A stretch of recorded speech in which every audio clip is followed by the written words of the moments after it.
Hornet, Atsu, and Melinoe have an entirely different approach to dealing with inherited trauma compared to their male predecessors. Where the Knight, Jin, and Zagreus' arcs revolved around the systems they were rejecting, the ladies face a more complex emotional landscape.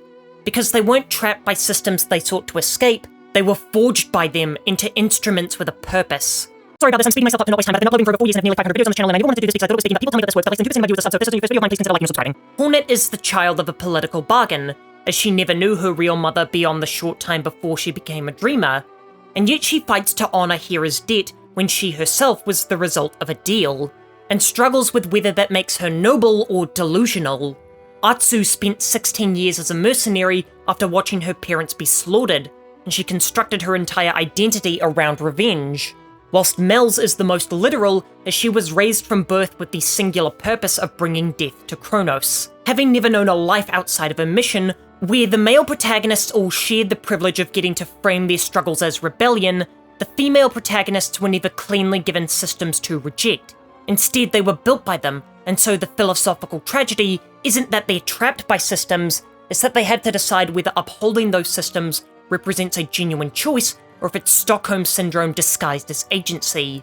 In essence, the quandary isn't how do I escape this system, it's how do I know if accepting this system was ever my decision.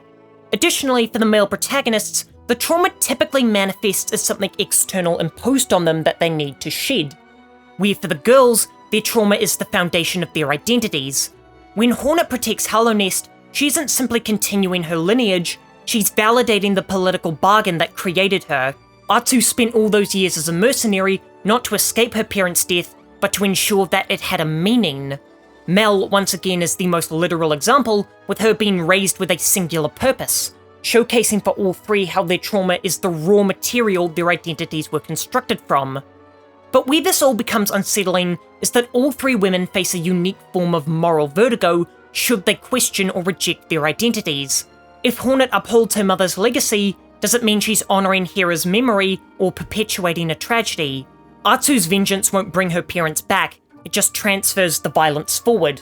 And what should happen to her sense of self once her singular goal is fulfilled?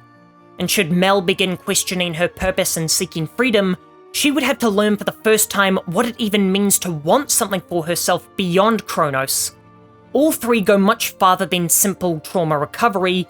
These are existential crises about learning personhood.